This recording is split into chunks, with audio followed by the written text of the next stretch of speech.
Hello, everyone. So I just kind of wanted to go over what we have learned throughout this preseason and should we be concerned about some certain things.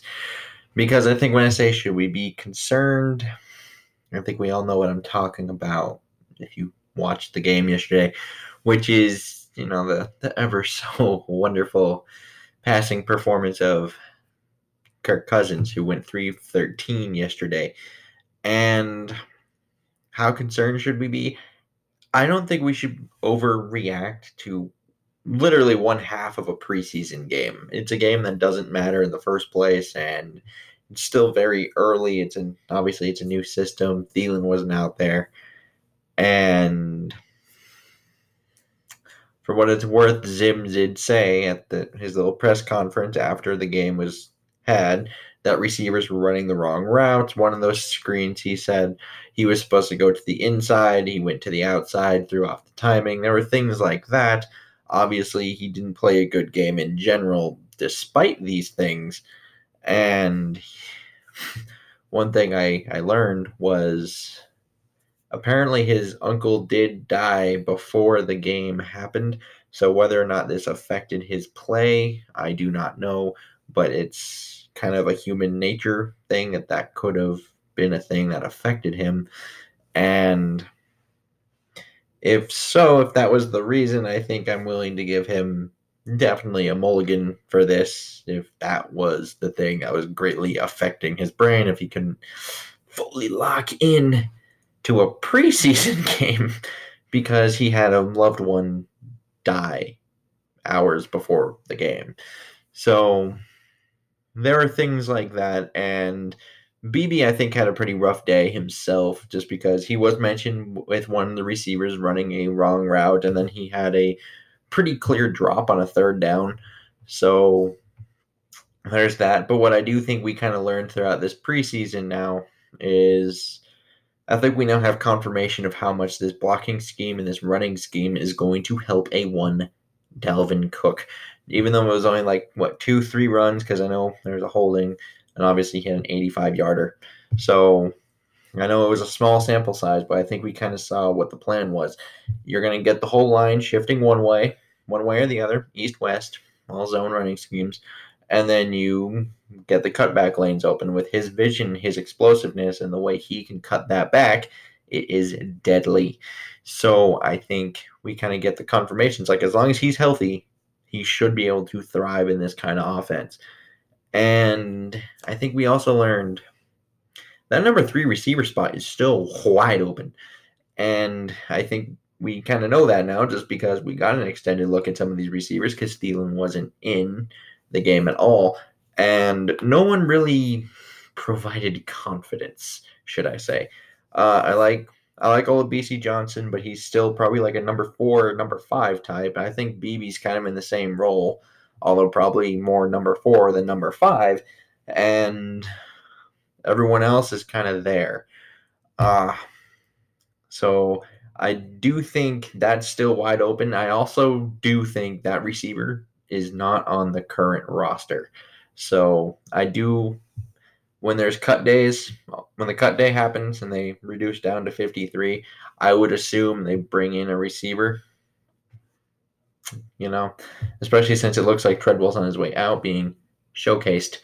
And defensively, Xavier Rhodes needs to play a lot better than what he has played at because this isn't going to cut it. He has a large cap hit. He's getting up there in age. He's been to the Pro Bowl a few times now. He's been kind of respected as one of these better corners, and he just hasn't played that great this preseason. So if he plays like this throughout the season, yes, I know it's preseason, still early, don't overreact, but if he does play like this or remotely like this throughout the preseason, this is his last year in purple. I confidently will say that because of that large cap hit. They will gladly get rid of Xavier Rhodes if it means you can keep both Mackenzie Alexander and Trey Waynes on the roster with Mike Hughes getting healthy. And it helps if he's playing like this. So I think they would much rather do that if he continues to play like this. If he doesn't return to his Pro Bowl All-Pro form, he might be out of here anyway. So, and I think both Ifadi and Mataafa, I do think they definitely made the roster, but I also think they've earned some form of playing time. And I think Griffin, he's been kind of on a pitch count. I think he's going to be anyway. And you can kind of have this rotation go with either Weatherly or a Denningbow. Probably both, let's be honest. And you can rotate him there. And I can say they might put him on a pitch count just because of how last year went. Plus, you have the fact that they were giving him rest days due to his age. So, it wouldn't be insane to think they could get 2-3 guys rotating into that spot, which could hopefully involve Barr a little bit. Probably not, but one can dream.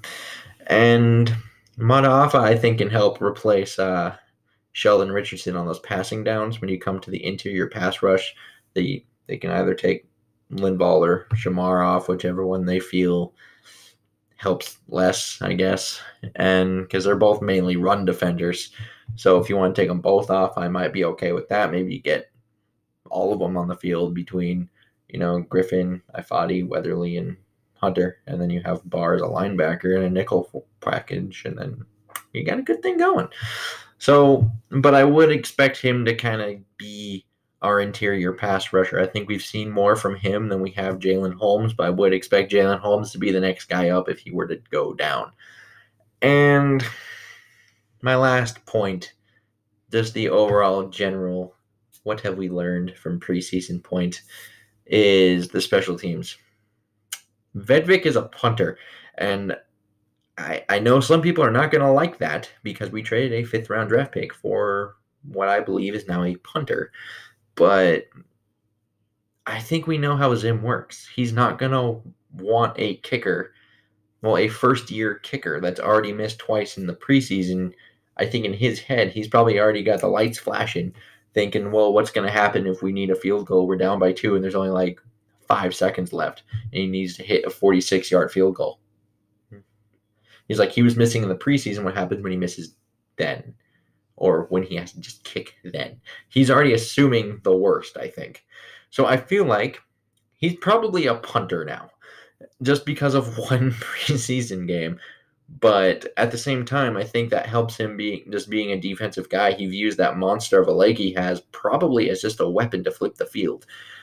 And even though Weil hasn't been bad, he hasn't been great. Obviously, Bailey struggled a bit last year, but now he's all of a sudden making kicks with Chad Beebe as the holder, so who knows?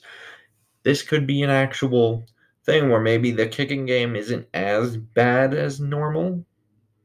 Hopefully, just not as bad. Can we go for it? Not as bad?